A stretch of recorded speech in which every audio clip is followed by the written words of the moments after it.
Hello everyone. Sorry about that. So today we're going to be looking at the highly anticipated rematch between these two chess geniuses. We have GM Kiara Takanashi playing with the white pieces and GM Amelia Watson with the black pieces. Now last time these two have played, GM Amelia Watson defeated GM Kiara Takanashi, and she also defeated GM Gargura when they played chess, so she is currently undefeated as it stands. And I highly encourage you to watch my two analysis videos on those two matches, just for continuity and for some good chess.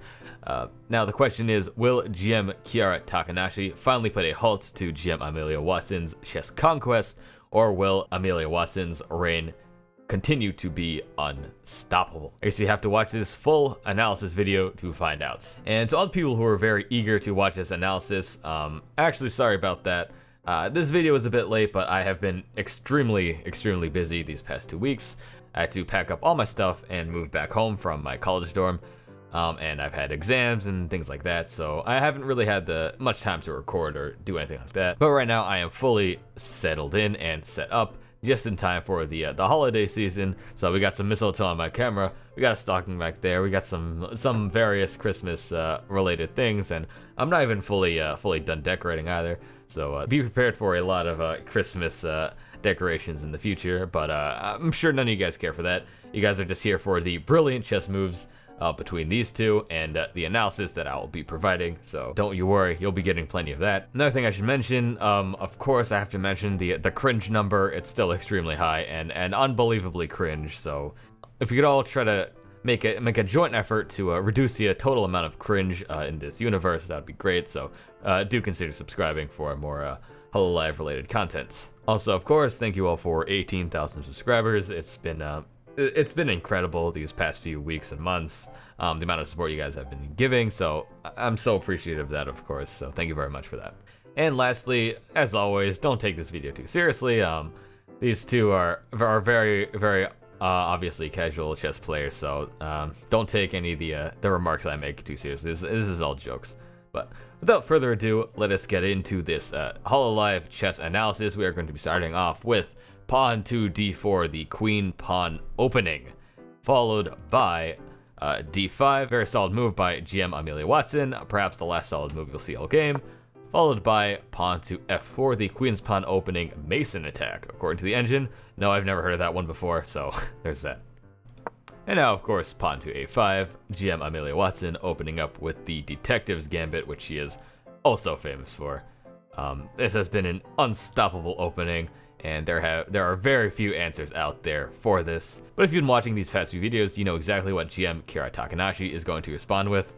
That is, of course, pawn to g4, the accelerated dragon, GM Kiara Takanashi's go-to opening, and also unbelievably, incredibly strong. Almost nobody's been able to find an answer to this, so let's see how GM Amelia Watson will fare. Watson plays, of course, rook to a6. Every single time, it's always early rook play, which is very unfortunate because there is a very much better move to be played here. I'll give you a few seconds to try to find the move.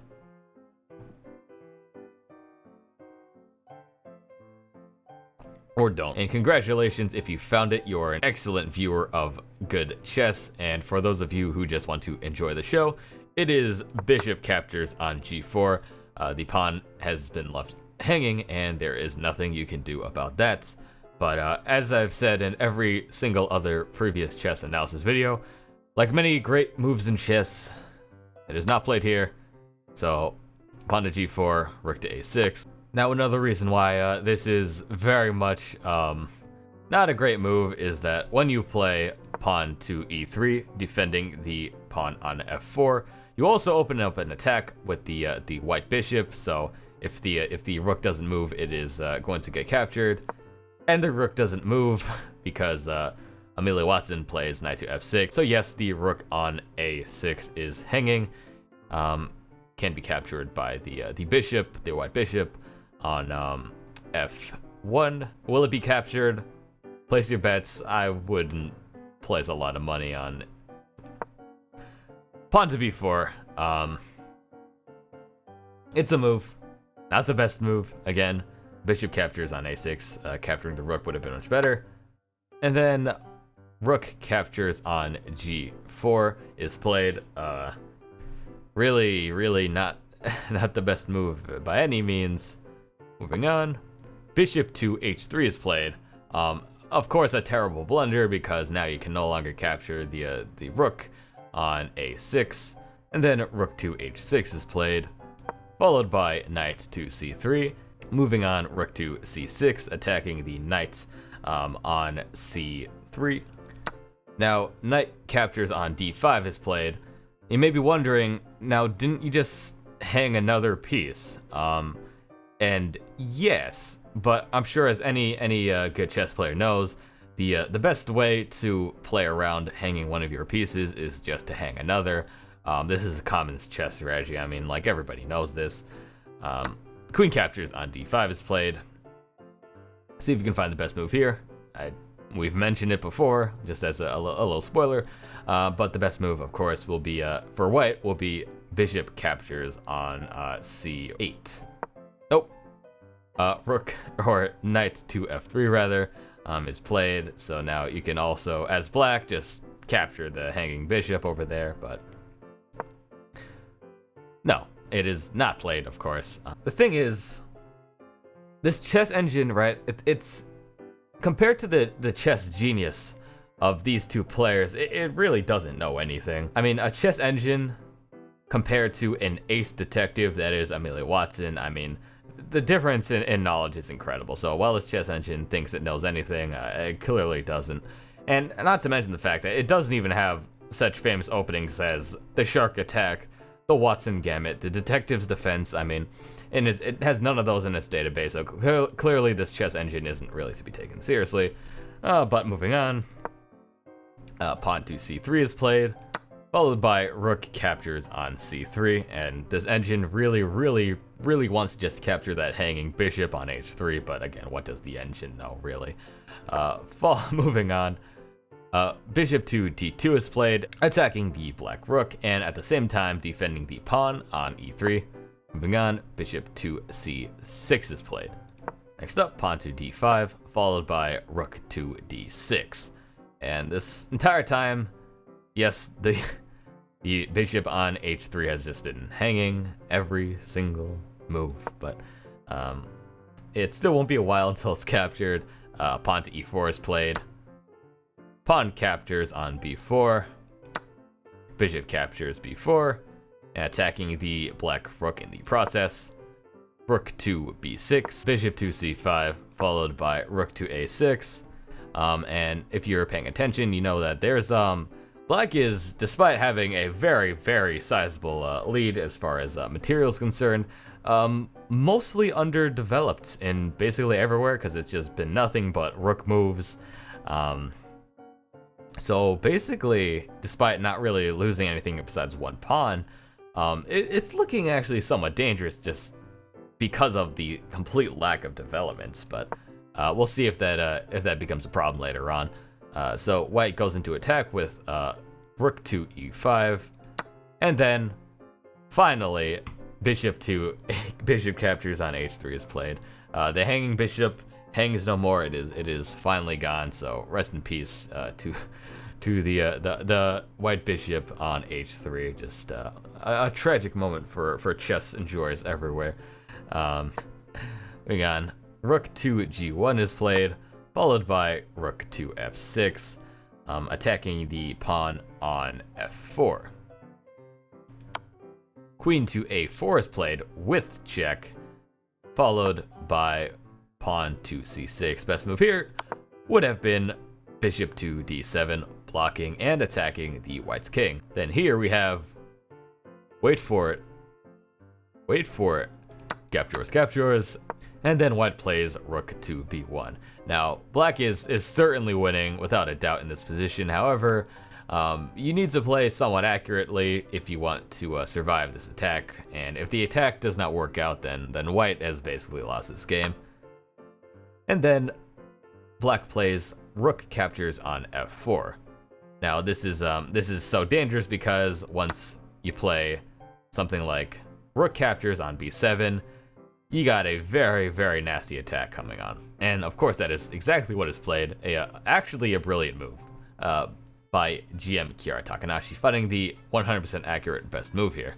Now what is played here is bishop to d7. And you see the bar going from minus 3.7 to absolutely even now. The best move here for black would have been queen to c8, defending the knight and attacking the white rook at the same time. But that is not what's played. Followed by bishop to b6. And now the next move is probably the most critical move in the game. And what Amelia Watson plays is queen to c8. And I'll let the next few moves play out because I think that's just better off watching rather than me commentating over it. So I'll let the next few moves play out. I'll just say the moves as they come. Rook captures on d7. Knight captures on e5. Rook d8, checkmate. Wow, that was, I did not see that one coming when I was watching this. The thought entered my mind about how that move could be played, but I never thought in a million years that she would actually play it. But I guess she must have just found out that incredible mating sequence on her own. Or did she? Here's the thing with that whole sequence. Kiara Takanashi looked at chat while the game was going on, and I believe that's what found her the move rook to d8 checkmate. Fortunately, Amelia Watson wasn't too upset about, and you know, it's I actually don't really know what to say about that. You're obviously not supposed to look at chat in these games because then just chat tells you what to do at all times, but yeah, I mean, I'm not sure you could really. I don't think GM Kiara Takanashi, or Amelia Watson for that matter, would have been able to find that discovered checkmate move by her own. I don't think in a million years that would have happened. But it was, well, it was one hell of a move. I will say that much. So let's go back to the move that loses the game. Now in the game, Amelia Watson plays knight to e5. Now, I'll give you a couple seconds to try to find the best move which saves black the game. And for those of you who have found it, once again, connoisseur of great chess, and for those who just want to enjoy the show, rook captures on e4 with check. Now what does this move do? It basically forces the white queen to capture on e4, otherwise, obviously, if you move the king anywhere, then you just get a free queen after that, so yeah, that's not going to be good. So white captures on e4, followed by knight captures, followed by queen captures, and then you can capture on d7 with the king, and then it is mostly an even game. You're no longer under the threat of checkmate because if queen here, captures, and then your black is very much in the lead. But it's a very sharp line, and there are a lot of things that could be done, but at the very least, you're no longer under threat for checkmate by doing this. So this is the first game it's played, and with that, Amelia Watson's undefeated streak is finally ended, albeit under somewhat less than legitimate circumstances. And I guess I'll just analyze in case it's not clear why this is checkmate. So you're under attack by two different pieces, the rook and the queen. Cannot capture the rook because the bishop is protecting it, so you can't do anything like knight covers here or queen covers here because you're still under attack by the rook. So that is why it's checkmate, and it is just a brilliant move, even if it wasn't entirely from the brilliant mind of GM Kiara Takanashi. But again, this was a casual game, so even if that wasn't entirely for lack of a better word, fair, it wasn't really a big deal. So that is the game. If you want more Hololive chess analysis, be sure to watch the other two videos in the description, or continue watching this one because there is another game coming right up.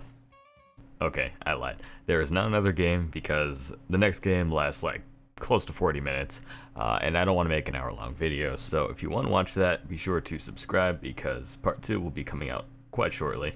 And just have an excellent day.